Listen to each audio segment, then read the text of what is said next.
Don Quixote, the novel, begins with the attributes of the character. The man initially is described very vaguely in terms of the concrete items and characteristics around him, but he himself is a bit of a mystery. We're told about his home, where he lives, in a district called La Mancha, in a village called La Mancha. We're told what he eats. We're told what he wears. He's a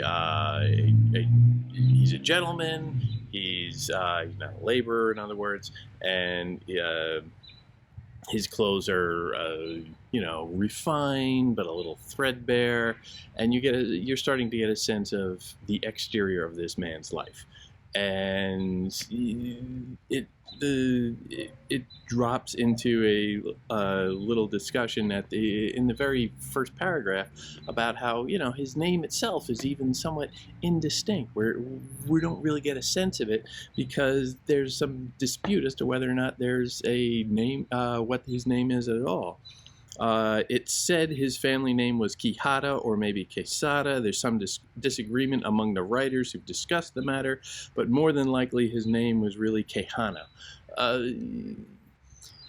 which raises all of these questions because we're trying to get a sense of who this person is. The novel is named after him, so he is the central problem in it, the central question: who is this person? And automatically we're told all of this stuff around him, including his name, but we're not given that much access to who he is in truth, to the level that his name itself is uncertain.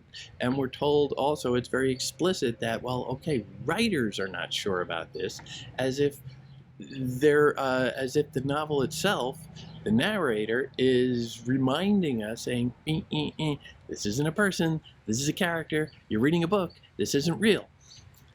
Prodding us from the get-go to be aware of this metafictional reality where we don't know what is real, and all our expectations that we're going to be swept away into the world of the story,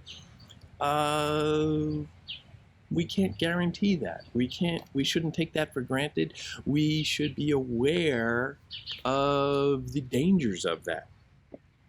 And so from that premise of, remember, it's all fake. Can you see the strings pulling the marionettes? Then they get into what he really likes, the central characteristic of the character, which is books, particularly of chivalry. Remember the prologue? It's very concerned about debunking the books of courtesy and valiant knights and all of that stuff. He is castigated from the get-go for his immoderate love of these stories, his giving himself over to the world of the imagination captured in books. Exactly what, of course, the author or the narrator is prodding us to not do. And they say it's characterized in a very specifically Renaissance fashion, because you've got to understand that the aforementioned gentleman spent his free time, which meant almost all of his time, don't have too much free time, reading tales of chivalry with such passion and pleasure that he almost forgot to keep up his hunting and other stuff. Such passion and pleasure, meaning it's not just that he read them, but that he read them immoderately, that he gave himself over too much to it. He ceded his identity to them. He ceded his reason to them. And so there you have the crux of the Renaissance, which is, of course, a calling back, a remembering, a rebirth of the virtues of the classical era. The most explicit virtue of the classical Greek civilization was generally moderation in all things. Don't get too excited about stuff. Remain independent. try and stay unmoved, a kind of stoic ideal where you're not going to get swept away in fantasy. You're going to stay grounded because that's how responsible people behave. Quixote doesn't do that. Quixote, maybe because he doesn't have a central identity, maybe because we don't even know if he has a real name, he is swept away into this world, and he gives himself over and becomes so infatuated with this world of knights in shining armor and ladies in distress and all of these tropes of popular literature that had been churned out throughout the later Middle Ages. He loses himself, and he loses his mind. This is a story, after all, largely about insanity of a form. And he finds in that, however, something just so miraculous, so wonderful, that only he, because he is so immersed in it, only he can really see its beauty. And looking at it from the outside, from a position of objectivity, of stoic ideal, the reader, us, are going to be a little bit confounded. They're not going to quite understand it. And some of this is a literary critique. Again, go back to the prologue. A lot of this project is supposed to be a critique of the literature. And he makes fun of it. And it's very funny when he does. He makes fun of the literature when he says, you know, he brought home as many books as he could find and read them, but none seemed to him so good as those written by the famous Felicio de Silva, which he relished for the clarity of their prose and for their complicated arguments. To his mind, positively pearl-like, especially when he read gallant love declarations and letters full of courtly challenges. Pearl-like. He sees beauty where perhaps the rest of us don't, which is enviable on one scale. But objectively, he's seeing pearl-like beauty in what is awful stuff. And they give it an example of the writing, and it is just, you know, it's gibberish. The ability to reason, the unreason, which has afflicted my reason, saps my ability to reason, so that I complain with good reason of your infinite loveliness. Or, the heavens on high divinely drop your divinity down on you, the stars themselves bringing you strength, thus making you deserving of the high deserts which your immensity deserves. Bah! He sees beauty in it, more power to him. That is gibberish. From any objective reason or any objective standpoint, that is just awful, awful writing. But what is the value of reason? The text itself, the quotation there itself, questions reason. You know, the ability to reason, the unreason has afflicted my reason, saps my ability to reason. He's repeating these words. He's repeating this idea, hammering it home in a kind of nonsensical, absurdist way, but it's having its effect because it's making us think of the power of reason, the power of the mind, the ability to think and to try and think objectively about something that is, in this sense, inherently subjective, completely unobjective. And how do you make sense out of the nonsensical? How do you make sense out of something that is not fully accessible to you? And what is fully inaccessible to you at this point, or what is still remote from you, what is strange to you at this point, is the character. Quixote is still just a big question mark, and can we objectify him right away and just dismiss him immediately after these first two paragraphs and say, well, he's crazy? Or can we try and lean in and find that pearl-like beauty, that sense of magic within the character. The book on the very first page is putting this out there and making this the central conundrum that we have to grapple with, and making it in a fun way. It's not it's a very funny book, but it's reminding you constantly that you need to be thinking about these things, and it's fun to think about them, even when it leads you into some uncomfortable places, kind of like Quixote himself. He follows the thoughts that these books give him, and they lead him somewhere uncomfortable. In a word, our gentleman so buried himself in his books that he read all night from sundown to dawn, and all day from sunup till dusk, until with virtually no sleep and so much reading he dried out his brain and lost his sanity. Which is a very declarative medical diagnosis from the narrator. But is the narrator a doctor? This sounds like a old wives' tale. Well, you ruined yourself with books, and so you got crazy. There were serious medical professionals of sorts up through the 1800s who would say that, well, if you read too much, it's bad for your health. There was that suspicion of people who read, and they would become insane or unhealthy in some way, and that it was somehow suspect. It was bad for you. And that's kind of what you're reading here, because you have to remind yourself from time to time, this is the narrator telling me this. This is the book telling me this, and I'm supposed to be doubting everything I read in a book. The book is telling me in one spot, don't believe anything you read, and in the other spot, it's giving me categorical statements like, and he went insane.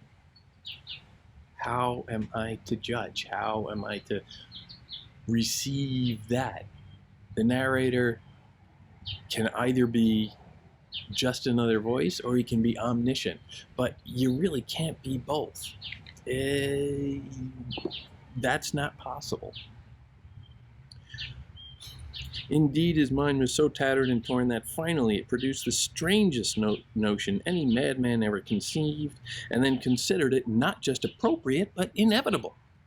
As much as for the sake of his own greater honor, as for the duty of the nation, he decided to turn himself into a knight-errant, traveling all over the world with his horse and weapons, seeking adventures, and doing everything that, according to his books, always reminding you about the books, according to his books, earlier knights had done, righting every manner of wrong, giving himself the opportunity to experience every sort of danger, so that, surmounting them all, he would cover himself with eternal fame and glory.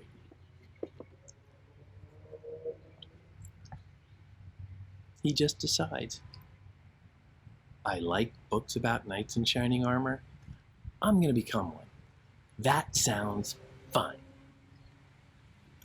So he does. He goes, he pulls out an old suit of armor from his great-grandfather. It's a distinguished family. His great-grandfather may very well have been a knight. And he dusts it off, and he says, okay, how can I make this fit? And it's a little rusty in parts, and it doesn't have a helmet. He makes a helmet out of cardboard. Not very serious. He goes and he finds, he decides that he needs a noble steed to ride on, a heroic horse. So he goes and gets the broken down old nag that he has out in the barn and renames it Rocinante. And then he, in fact, decides to rename himself and put aside all of those fake names and assume one, his first true identity, because it's the first one we can be certain of, even though it's a fictional one within a fictional book, Quixote.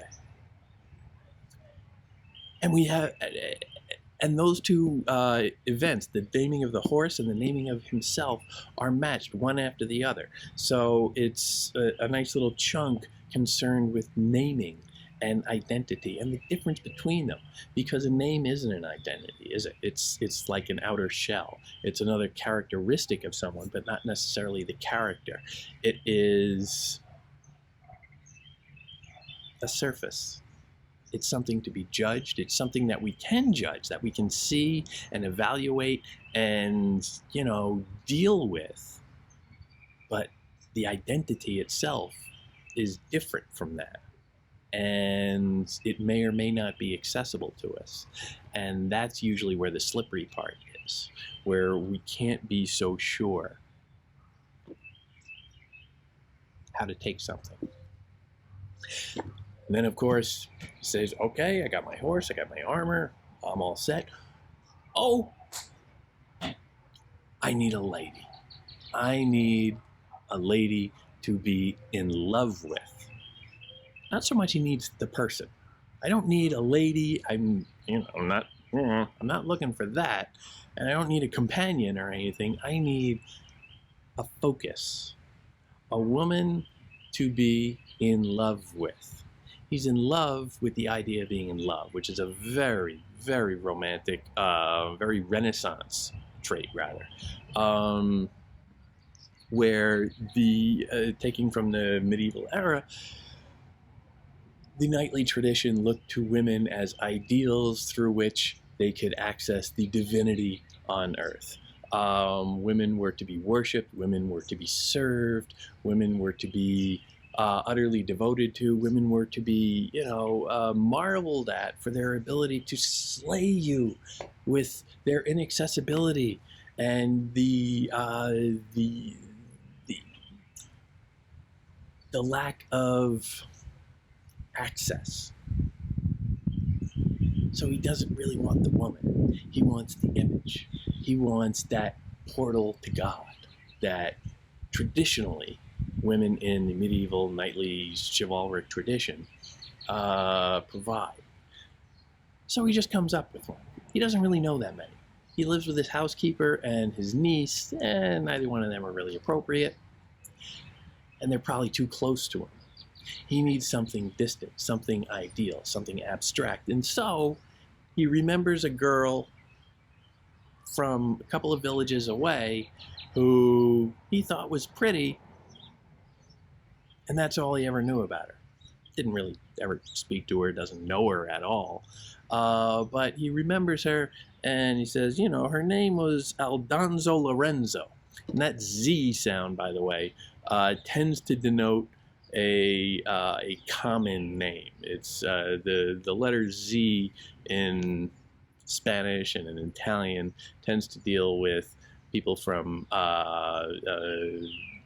poorer families. Let's just say it's it tends to be somebody from further down south, a little bit more remote, more rural, more rough-hewn. So what little we know about this woman is she's probably not an ideal. She is a little bit more rough-edged than his imagination is carrying her as. So that sense, and that will be developed more, but that sense is established in the beginning, that there is the surface reality that he is trying to access, and it has nothing to do with the real reality beneath it. And that division between reality and fantasy, his fantasy, is the driving engine of this entire book. And how he negotiates that, and how we negotiate that. Because remember, the book, the fiction book, is a fantasy. Everything in art is fantasy, but we're supposed to read it at times as if it's real. And sometimes it is real, and sometimes it seems even more than real, because the idea of the fantasy having that surface allows you to speak in ways that maybe you're uncomfortable for one reason or another speaking about as if it were true. But the fantasy gives you the freedom. And fantasy is freedom to Quixote. Remember, he's an old man. Well, he's not that old. He's like 50. He's old for the age, for, the 1500s, but it's not old. But he's living alone with he has his niece with him, kind of babies him. He has his housekeeper with him, kind of, common wisdom type woman who's very suspicious. And then he has like some household staff. But he's alone. He's got no one to talk to, really. He has a couple of friends that he hangs out with occasionally. But significantly, there is that sign that maybe he is going insane. At 50, maybe we're seeing, and you can read it this way very clearly, early onset dementia. He has difficulty distinguishing between reality and fantasy, and he has hallucinations, and we're going to get to those. But that's dementia. And when you are naturally kind of alone in life, there's never any suggestion that he was ever married or had a particular paramour. He spends all day, every day, reading and nothing else. He's alone. And when you are alone and you start to realize, spending all that time with your own thoughts, and when you start to realize that your thoughts are starting to get away from you, that's got to be scary. That's got to be horrifying when you suddenly realize that, okay, it's for all my life, it's been just me, and I've been okay with that because I have my thoughts, I have my books, and I have my gift of reason that I can just dwell within my infinite mind, the infinite mind of the Renaissance man. But when that starts to go, when it slips grain by grain away from you, like sand through the hand, what does that do to a man? What does it suggest? What does it prompt? Maybe to act out? Maybe to seek attention? Maybe to chase one last dream? To live your fantasy before there's nothing left at all. This is Quixote. This is the richness of this character, the richness of this book that you can just laugh out loud at again and again and again, page after page after page. Is funny, classic comedy bits, but always with that undercurrent of desperate humanity that doesn't let you just nestle into the comedy and say, it's all just a joke. There's something disturbing about it, something upsetting, unsettling, sad. And negotiating that positioning, how should I interpret this? How should I take this in? What does this mean? And what's my relationship to it? That is everything in Don Quixote.